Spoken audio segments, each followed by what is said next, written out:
This is day 3 of the latest tour for the so-called Tea Party Express. 44 rallies are scheduled for 23 states between now and tax day. Former Alaska Governor Sarah Palin helped kick off the conservative confab this weekend in Searchlight, Nevada. An estimated 9,000 activists flocked to the dusty desert town for what organizers said would be the conservatives' Woodstock. In these upcoming elections, we're saying that the big government, big debt, Obama, Pelosi, Reid spending spree is over. You're fired. Don't ever let anybody tell you to sit down and shut up, Americans. You stand up and you stand tall. Let's become the party of not just no, but hell no. Palin also took aim at Democrats and the media after she was criticized for posting a map of targeted House Democrats using rifle crosshairs.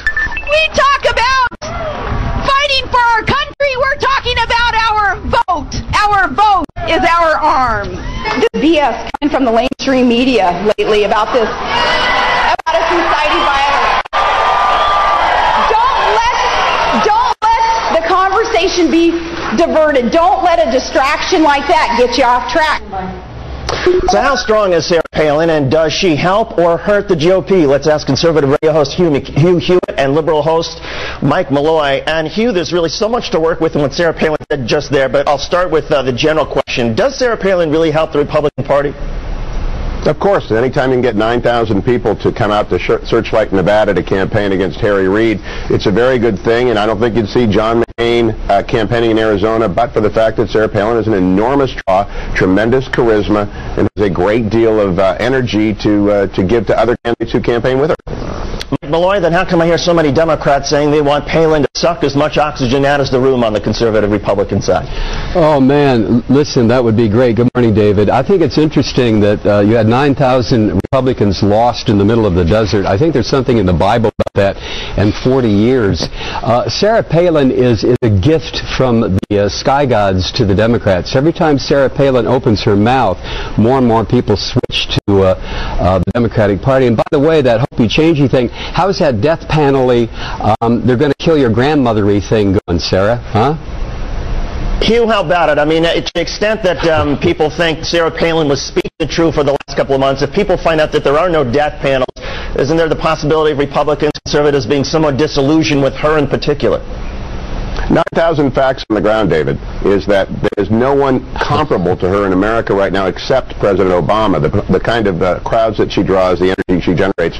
And she will continue to do for people like Jim Renacci in Ohio 16th, who's running against Backflip Bosheri, the guy who changed his mind. She's going to go to these congressional districts coming up to November. She's going to defeat a lot of Democrats, and she is an enormous, enormous asset on the road. Now, all I have to do is compare, for example, to take Barbara Boxer, a big leading liberal elitist of the left coast. Barbara Boxer's in trouble, whether it's Carly Fiorina or Chuck DeVore or whoever gets the nomination on the Republican side out here, Tom Campbell.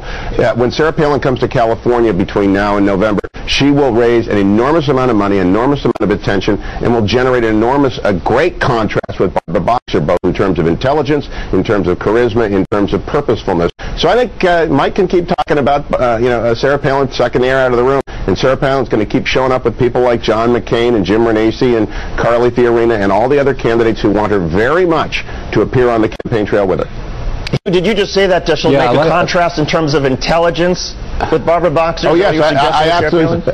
Oh, you bet. I'd love to see a Jeopardy game between Sarah Palin and Barbara Boxer. Barbara Boxer wouldn't get $10. Really? All right, Mike, your take? A Jeopardy game? Well, a Jeopardy game, that's kind of weird. Like I said, I hope Sarah Palin continues to show up wherever they want her to show up, because every time Sarah Palin does show up, all kinds of weird things happen. The only reason she draws these big crowds of white, middle-aged Republican men is because she reminds them of that third-grade teacher they had that they thought was so cool back when they were all 9 years old. So she'll continue to draw those crowds, but as far as a contest, an intellectual contest between Barbara Boxer and Sarah Palin, well, I would say to most generic conservatives, you've got to be kidding. Hugh, are you kidding? No, of course not. Anyone who's watched Barbara Boxer, as I have through her 3 6-year terms, realize there's not much there. In fact, there's nothing there. And what Sarah Palin threatens liberal, pseudo-sophisticated elites with is the fact she's the real deal. She stands for freedom. She understands the political ideology. Whereas Barbara Boxer stands up and upbraids generals of the United States Army. Well, that's don't fine, call me ma'am. Remember that sort of thing? Do you think that Sarah Palin has informed judgments? Oh, absolutely. I think Sarah Palin has a great sense of who she is, what she stands for, and that's why 9,000 people. And I love the fact that on MSNBC she's scorned, because the fact that elites who watch this, or pseudo-sophisticates who watch this, are sitting there and saying, you know, yeah, Sarah Palin, she's not much. They couldn't get 3 people into a room, David. Sarah Palin generates that because she resonates with middle America, with people who work every day, go to work every day, and stand for a lot of basic American values. Mike, we'll give you the last word. If I could ask a question, okay, just a question to Mr. Generic Conservative. What is a pseudo-sophisticate? Well, you know, we're going to have that debate another day. Hugh, Hewitt, I got to say, I love your show. I'm not sure that Sarah Palin's intellectual prowess is the reason that 9,000 people showed up in the desert, but we'll have that discussion another time. Thank you, Barbara Boxer, having you on. Mike Malloy, pleasure having you on as well. Thank you both. We appreciate it today. Thank you. Thank you. The controversial Church of Scientology is now facing accusations that it runs sweatshops. Details of a shocking lawsuit in just 3 minutes. Plus, in today's Shoot Tubes, a minor league hockey coach went nuts. We'll tell you what prompted this. And can you guess this coach's name? Can you guess? You would cry too if it happened to you. Time for the Your Business Entrepreneur of the Week.